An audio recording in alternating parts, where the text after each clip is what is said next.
Hi everybody, welcome to video number 5 looking at the Robin 400.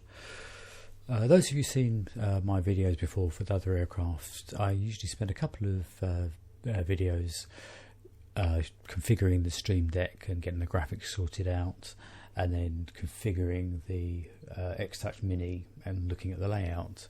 And then I finish with a test flight so I can test all the buttons and make sure everything's working, so the scripts and code are correct behind them, and also testing the layout for practicality to make sure that it works okay in flight. So that's what we're going to do today.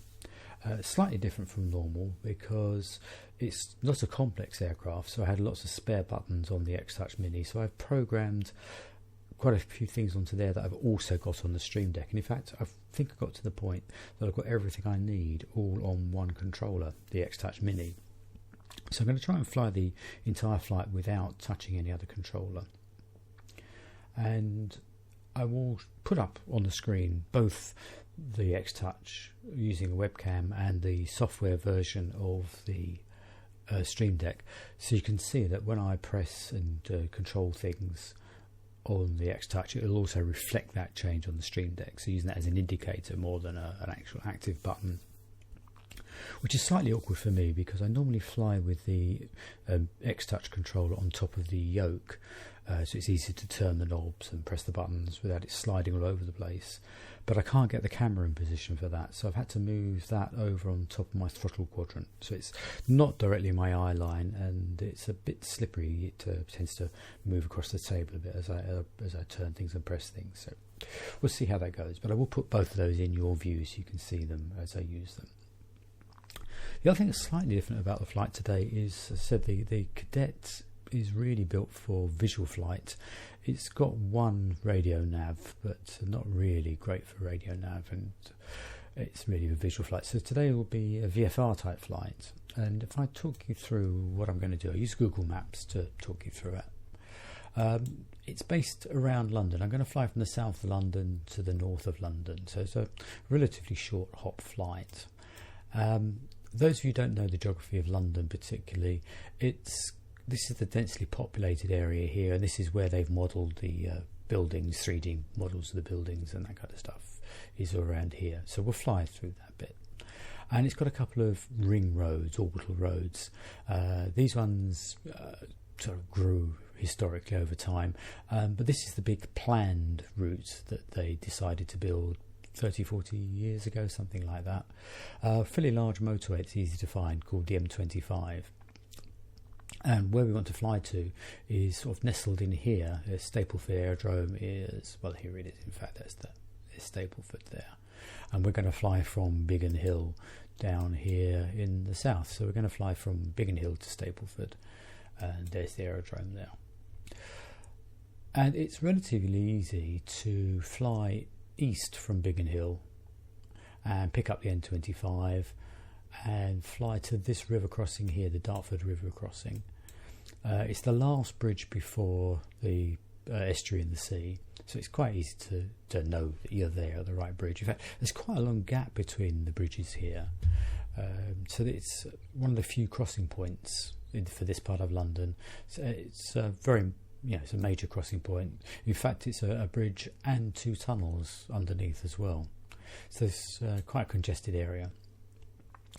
But if we follow the M25 round, we'll go through 1, 2, 3 major intersections, and then just before we get to the 4th one, that's where we'll find the aerodrome.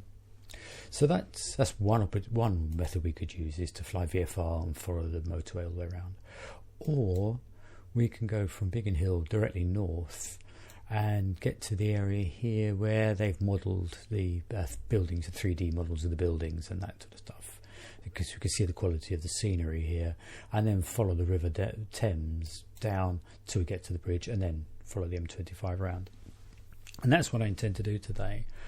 Probably wouldn't be allowed to do that in real life with a single engine non-instrument machine, because it's a complicated airspace. We've got London City Airport here. Over this way we've got Heathrow. Down this way we've got Gatwick. To the north we've got Stansted and Luton. So we've got 5 international airports within 15 miles or so of each other. So the airspace is very complex. In real life it's not a great place to learn to fly, to be honest, with this centre of London bit here. So people tend to learn places like Stapleford, where as soon as you leave this way you've into kind of more open airspace in this direction. So that's what I intend to do with that. If we look at the actual chart for the area, there's Biggin Hill and here's Stapleford. Stapleford Aerodrome has got a VOR quite near it, Lambourne, which is one of the major VORs for the approaches to London. So we can use our one radio nav to sort of locate ourselves and just to test that it's working. And so we'll put that, program that into the radio and use that a little bit on the flight as well. So that's what we've got today, and I'm going to try and fly it with real world weather and all the traffic switched on as well. We'll see how that works. So I'm going to park this on my second screen because you don't need to see that, and we'll get ourselves into the cockpit. Now I've got a head tracker on today which I'm going to freeze until I need it to move when I'm flying, so we'll freeze that for the moment. And let's get the engine started and get ourselves tuned in and ready to go. So I will bring up firstly my camera. So I've got a camera on here, and over on this side here I've got a software version of the Stream Deck that you can see. So if I turn the battery on, you should see it's also turned the battery on the Stream Deck. You can see that the two are linked together. And I'm going to turn on the cockpit sounds as well so that you can hear switches clicking and the radio and that kind of stuff. So we need to turn on the magnetos, so we should see the keys moving here as I press the button, the magneto button. And let's put some lights on so people know we're going to start. So we'll have the strobe and the nav switched on so that people know that we're alive. And I'm just going to check that I've got throttle movement. Yes, so my throttle quadrant's working quite happily. And let's prime it with a bit of fuel pump. And we can see the fuel pressure's raised. That's okay, so we got the fuel pressure's working. And we'll hold down the starter now.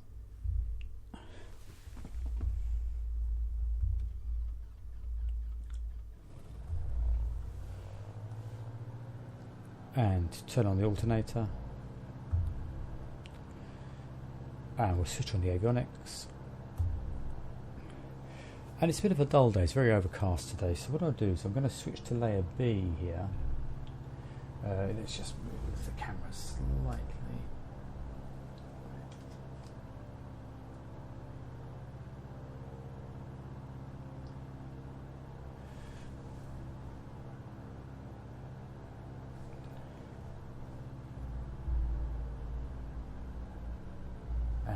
Right, okay, so moving to layer B, and we're going to turn the glare shield on. So I'm going to press the glare shield, pressing the button on the end here.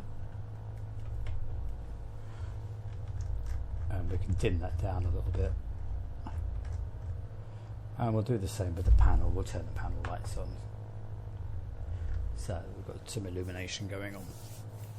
Okay, so let's get the ATIS sorted out so we can actually see what the weather's like. So that is 135.680. So back to layer A.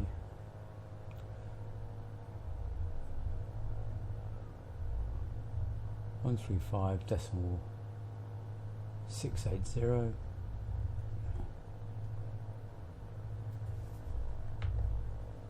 Biggin Airport information, Echo 1500 Zulu. Wind 200 at 1 tree. Visibility 6. Sky condition, few clouds at 2,400 feet, few clouds at 4,700 feet. Temperature 16. Dew point 10. Altimeter 29.86. ILS runway 21 in use. Landing and departing runway 21. VFR aircraft say direction of flight. All aircraft read back hold instructions. Advise controller on initial contact you have Echo. Begin airport information Foxtrot 1500 Zulu. Wind 200 at 1 tree. Visibility 6. Sky condition, few clouds at 2004. Okay, so we've got a bit of gusty wind to contend with, and we'll have to keep ourselves below 2,000 feet by the sound of it to keep under the cloud layer. Just adjusted the barrow there, so that's about the right altitude for us, so that's okay. So let's tune to the ground. Oh, well, let's get the radio tuned in, the VOR. So it's 115.6, so we'll change the nav now to 115.6. Make that active. Now we're within range of that VOR, but we're at ground level, so we're not picking that up at the moment. It'll tune in pretty much as soon as we get airborne. So let's go for ground at 134.805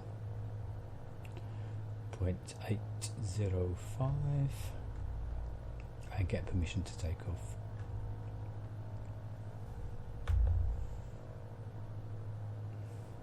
So I'm going to depart to the north, so let's get permission for that. Big and ground, Robin Golf, Bravo, Mike, ready to taxi north departure with Foxtrot. Robin Golf Bravo, Mike, taxi 2 and hold short of runway 21 via taxiway Hotel Delta 1.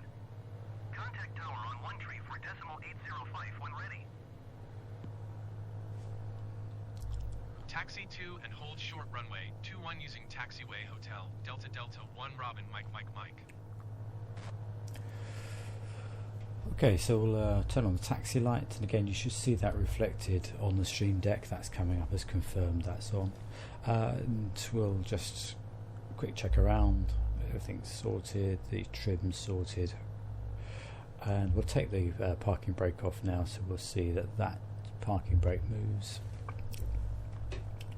And what is, I'll taxi around to the runway, and then I will pick you up there, because I'm going to pause the recording now for a bit. Okay, I'm at the whole point here now for runway 21, and I'm just going to check the configuration with the trim, and we'll put one layer of flaps in, and we'll turn the pitot heats on as well. So we're ready to go. So let's get permission for takeoff. Biggin Tower, Robin Golf, Bravo, Mike, at runway 21 ready for departure to the north. Robin Golf Bravo, Mike, altimeter 29.851.190 at 10. Departure to the north approved. Cleared for takeoff runway 21. Cleared for takeoff runway 21 Robin, Mike. Okay, so the pressure's changed slightly. And the wind's picked up, so that's going to be an interesting flight. And we just check the carb heat's working. Yep, but we want that closed, so we're ready to go. What I'll do is I'm going to just change to the transponder for a minute, and I'm going to make sure the transponder is on in standby mode. That's ready to go. Okay, because I'm going to ask for flight following later, so we'll get that working. So let's make sure the brakes are off. They are, and away we go. Let's get flying.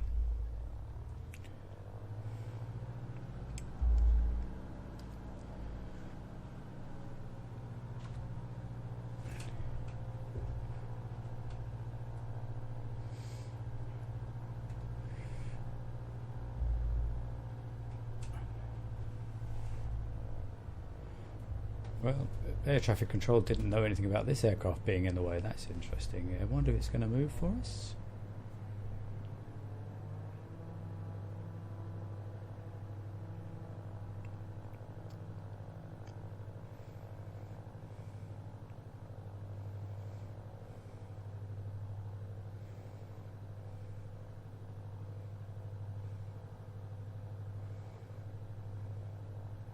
Okay, our turn. Let's see if we can do better than that.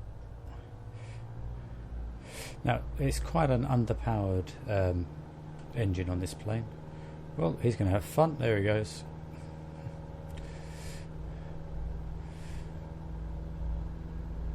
does take quite a while to get ourselves to the rotation speed. And also means our rate of climb really maxes out at about 500 feet per minute. Let's get airborne, and we're about 500 feet per minute.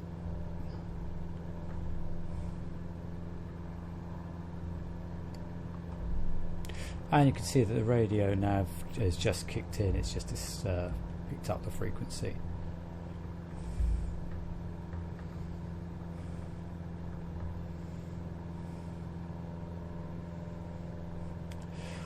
So I'm going to keep flying on about the 2-1 heading, waiting for permission to fly to the north. Here we are.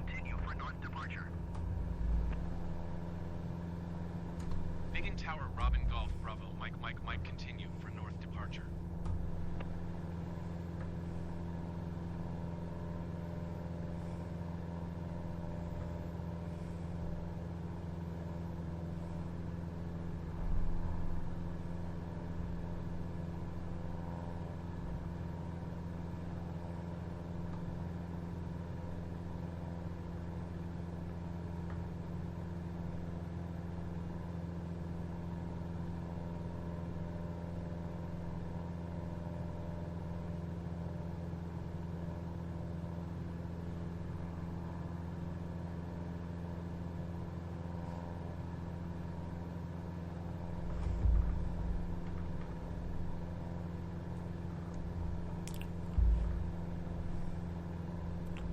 And I can take the flaps in now.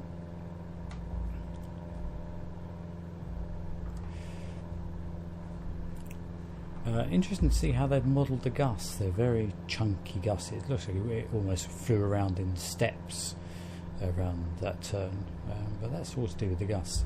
So I can see over to my left now, I can see the areas that have been modelled for the City of London, and I'm heading pretty much now just slightly off north, and I can see ahead of me the Canary Wharf complex, and just over here that's the Millennium Dome, so that's the Greenwich area. So we'll fly sort of heading between the two, so we can have a quick look at the buildings there. Now we've got the flaps in, we've got quite a bit of rate of climb going on, which is quite healthy. We'll get to about 2,000 feet. So I'm just going to trim that out. Trim's very aggressive on this one. Let's bring that back in. That should stabilise a bit more now.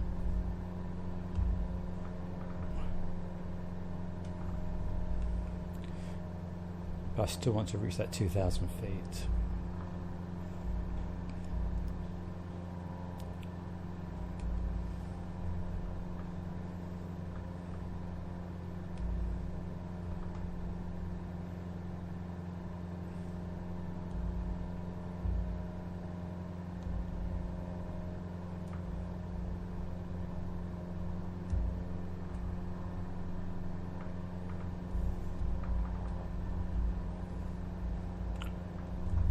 Probably going to reduce the throttle a bit because we're redlining the engine a bit too much. So let's. Leaving my airspace frequency change approved. Biggin Tower, Robin Golf, Bravo, Mike, frequency change. So it wants 129er decimal 405.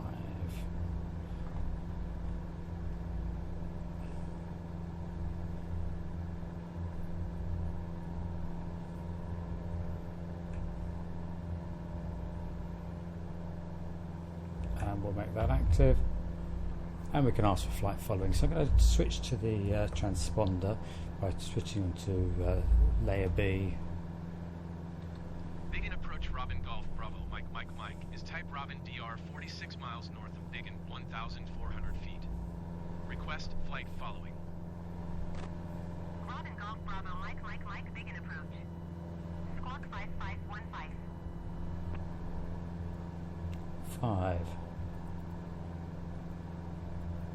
5 1 5 and Robin Mike make it active. 6 miles south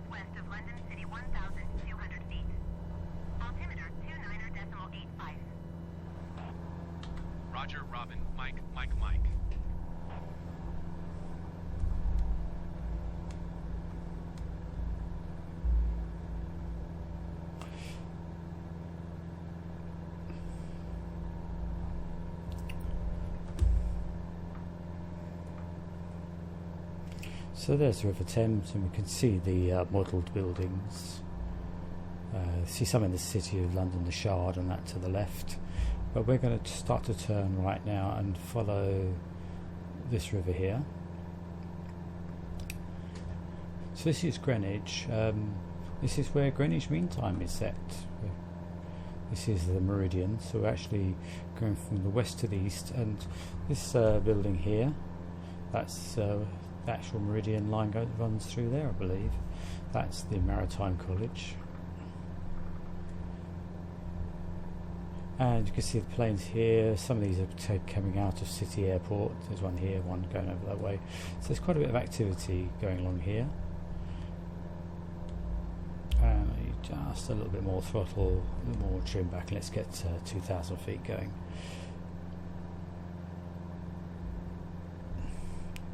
So this is the Canary Wharf, a relatively new development in London. It just shows how old I am when I call it relatively new, and probably people think it's been there forever, but I remember when it wasn't there. And the Millennium Dome, which is now the O2 venue. So this is quite well modelled, this is quite nice here, but they've got one dramatic thing missing. If I swing this around here, we can see in a minute City Airport coming into view. Here's City Airport. And the major thing they've missed on the river that they haven't modelled, which is quite strange, is the Thames barrier. London is getting to be very prone to flooding. If there's a storm surge and a high tide coinciding, it would flood London. So they've got a huge piece of civil engineering, the Thames barrage, the barrier. What I might try and do is drop a picture into this video when I edit it, so you can see what it looks like. It should be around here. This is the Barrier Park here. This is sort of a viewing platform for it, viewing area. Major landmark, major piece of civil engineering. Strange that it hasn't been modelled and doesn't appear at all. That does surprise me. Let's again, let's get some more power going. Let's get a climb going here. So I'm going to fly along the edge of the river here. I might well edit this out and just bring it back in when we get a bit closer to the bridge, because it's probably about 5-10 minutes of flying along here for this to get us into position. But there's lots of landmarks along here. Just as we're coming up here, you can see there's one of London's premier prisons just here. Where else would you put a prison? By the river. But in this sort of, I suppose it was historically unused swampland, not great for building on, and it's been drained, and the river's much more contained now with banks and things like that. So I think this is Belmarsh Prison, if I'm right, but I'm not the world's expert on prisons of London, not my specialist subject. Okay, so I'll fade you out now and bring you back in when we get nearer to the bridge.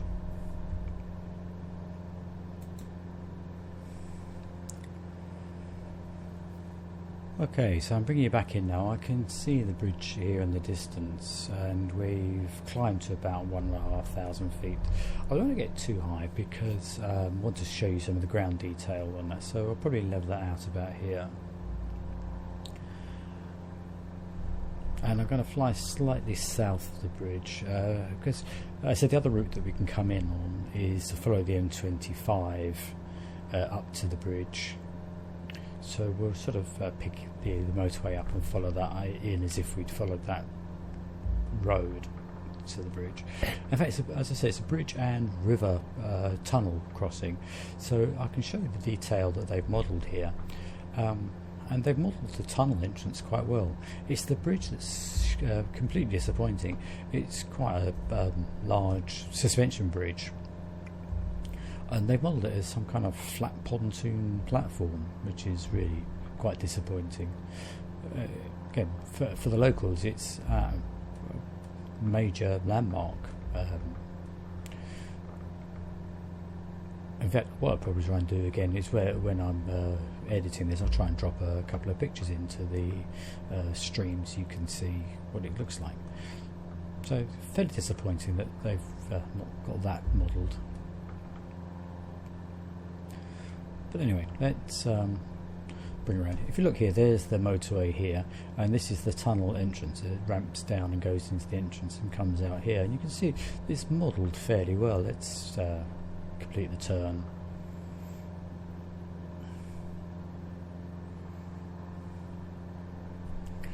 So they're going to go sort of underneath this building here and into the tunnel. That's the tunnel control. And if we're a little bit low, you can kind of, yeah, you can see a bit of traffic moving in towards the tunnel now. And normally the tunnel runs in that direction and the bridge runs in this direction under normal operations. Nothing much modelled on the bridge, unfortunately, in terms of traffic movements.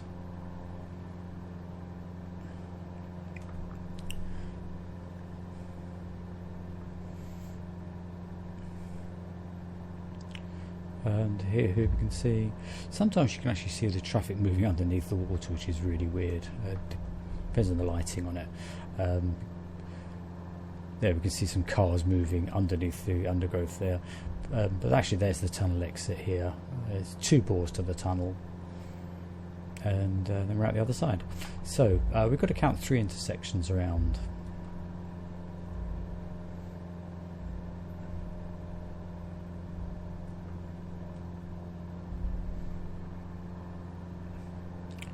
And I think that's the first one. I think that's the second intersection. They're quite close together to start with on the map.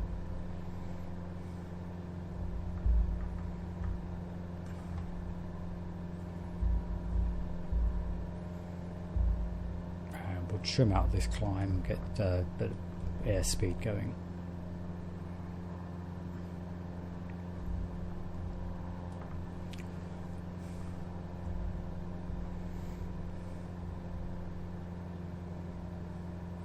Right, let's have a look what's going on with our radio nav. Let's go back to layer A. We'll look at the OBI here, and if we turn that, that's us pointing straight towards the VOR. And as we approach, that will wander off because we're not heading directly towards it. You can see we're flying with a different heading here, so you can see it's already beginning to wander.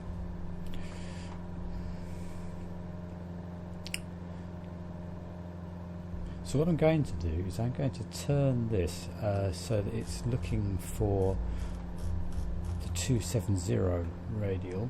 So that means we'll know when it's directly to the west of us or we're directly to the east of it.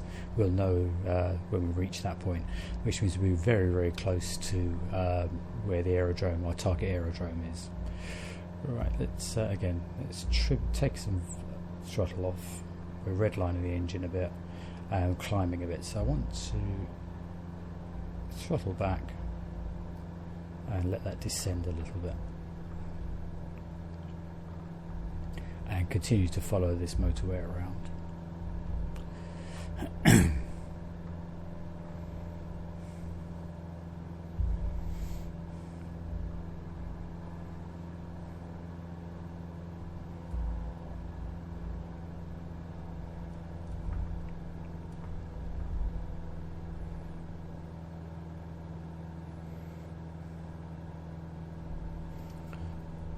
No, I always forget with this one is to put this on landing light and take off the taxi light before I take off. I don't know why I forget. So let's get that sorted out. There's our third and final intersection. So we're probably 2 or 3 minutes away from the VOR picking up. And then we've got to look for the runway and try and pick that up. It's a bit of a gloomy one today and there's a tiny bit of haze, so it might be a bit trickier to spot than a nice sunny day. And we're getting towards dusk as well. The sun is beginning to set over there, going down behind the clouds as well. So we need to keep a bit of an eye now on our indicator.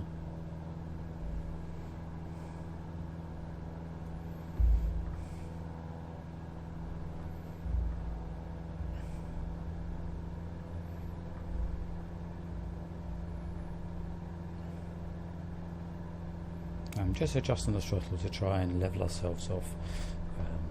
That's pretty good. And what I'll do now is I'm going to cancel the flight following, so I'm ready to go and talk to the tower at Stapleford. So let's cancel flight following.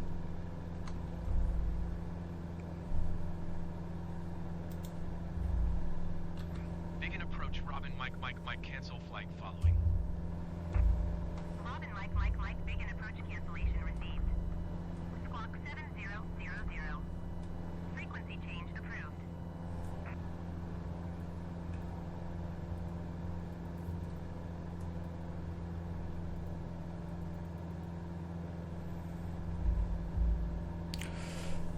Here's another interesting piece of modelling from them. Rivers sort of flooding over the motorway. It doesn't matter what the weather's like, it always floods over it. I assure you, in real life, the road goes above the river here. Very strange. I don't see that one very often. Okay, so what I'm going to do now is I'm going to pick up the frequency for Stapleford Tower and get that set in our standby.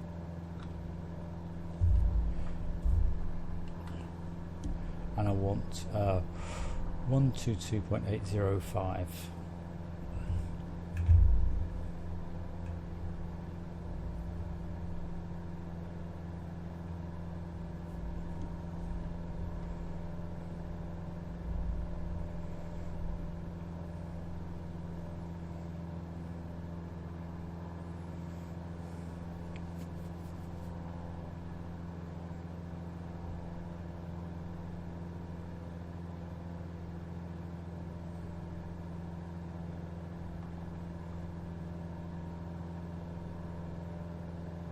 You can see the indicator beginning to move, so that we're getting very, very close to our target now.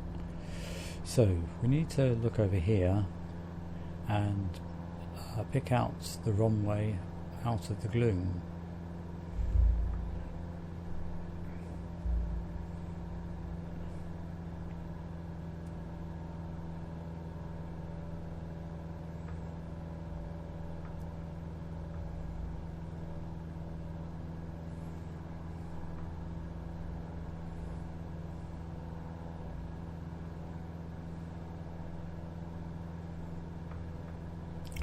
And that's it there.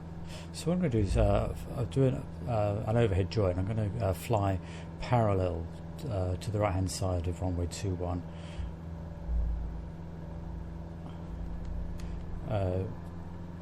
We'll trim up a little bit so that we take the climb out, the descent out, and take the speed down a bit. And as we get level with the aerodrome, I'll contact tower. I don't want to contact them too early because they'll give me a straight in approach, but it's too high for that.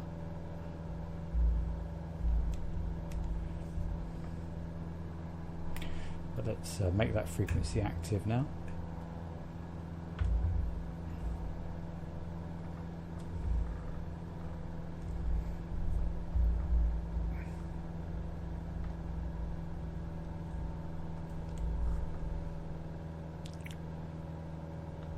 Tower Robin Golf, Bravo Mike, 1 miles northeast, 1,300 feet, touch and go.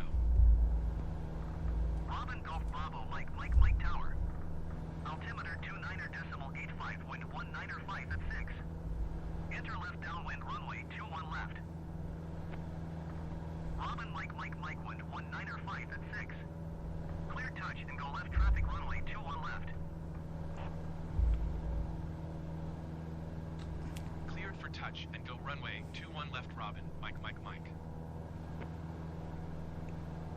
Well, I'm going to change my mind. I don't want the touch and go. I want a full stop landing. Tower Robin Mike, cancel landing intention. Robin Mike, your cancellation is received.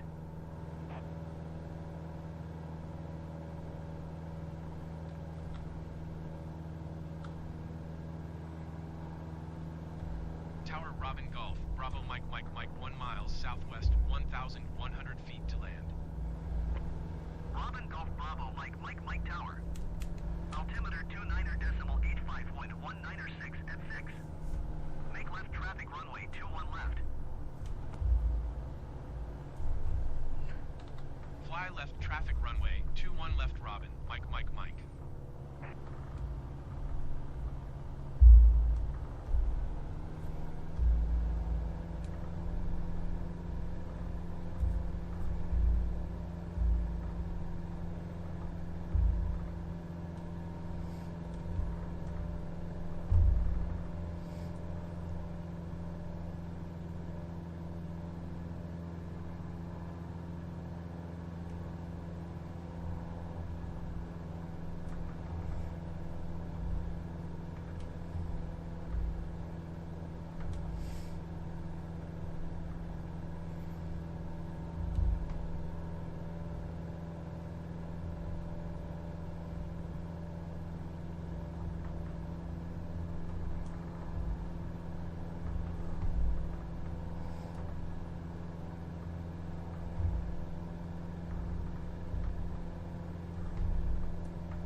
6.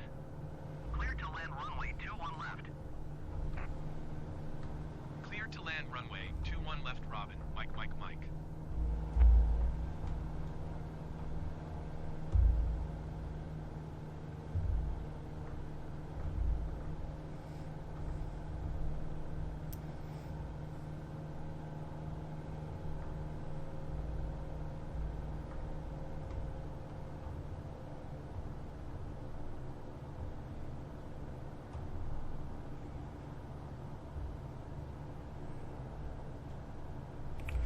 Okay, I'm going to drop the flaps as soon as I can get that into the arc.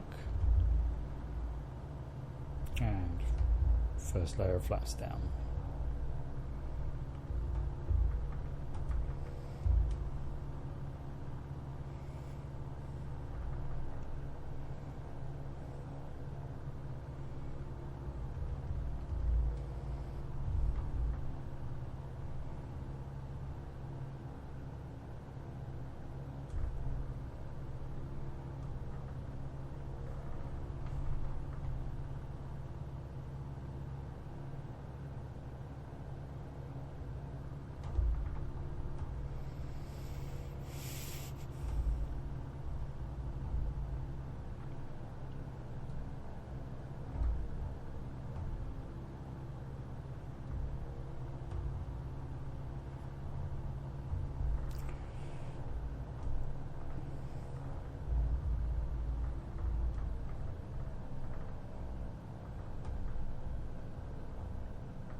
And I'm going to full flaps. Give myself as long as possible to stabilise it because it's quite gusty today.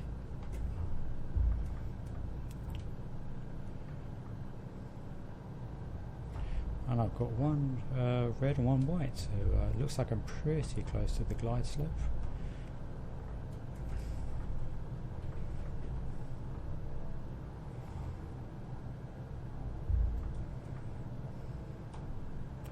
Airspeed's okay. Descending about 400 or 500 feet per minute, so that's looking fine. I have to say it's quite difficult talking and flying at the same time. Oh, a little bit below, let's get some power in.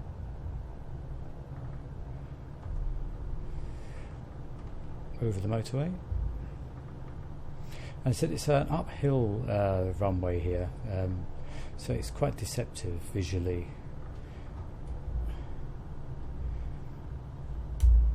It's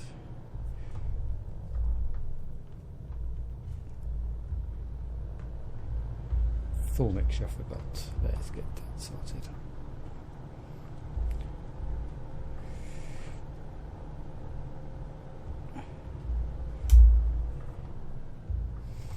And so the runway comes up to meet you a little bit as you come down. Makes the flare interesting. Robin, Mike, turn next taxiway. So turn the flaps off. Now this is a turn and return type runway.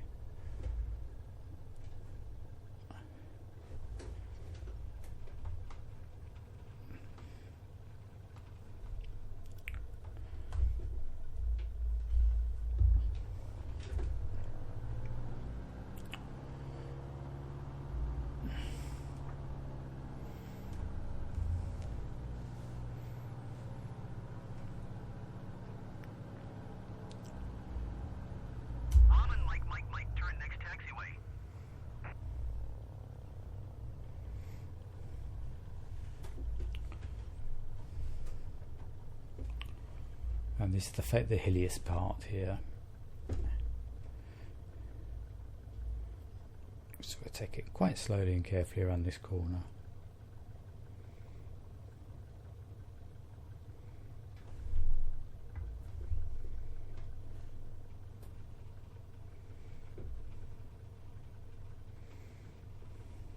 Robin, Mike, contact. Ground on 122.805.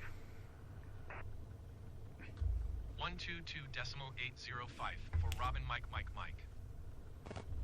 So we'll switch to the taxi lights, and the pitot heat can go off. Then let's ask for some taxi to parking. Ground Robin Golf Bravo, Mike taxi to parking. Robin Golf Bravo, Mike taxi to General Aviation parking via Taxiway Alpha. Taxiing to General Aviation parking via Taxiway Alpha Robin, Mike.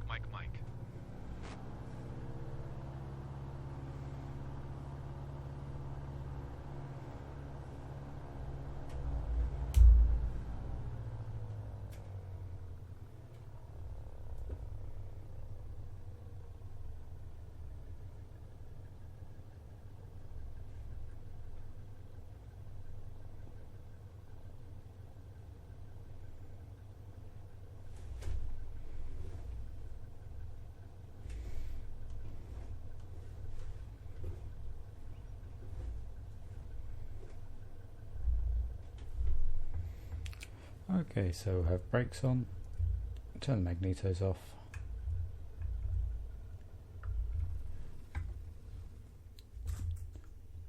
fuel off, and let's bring the electronics down.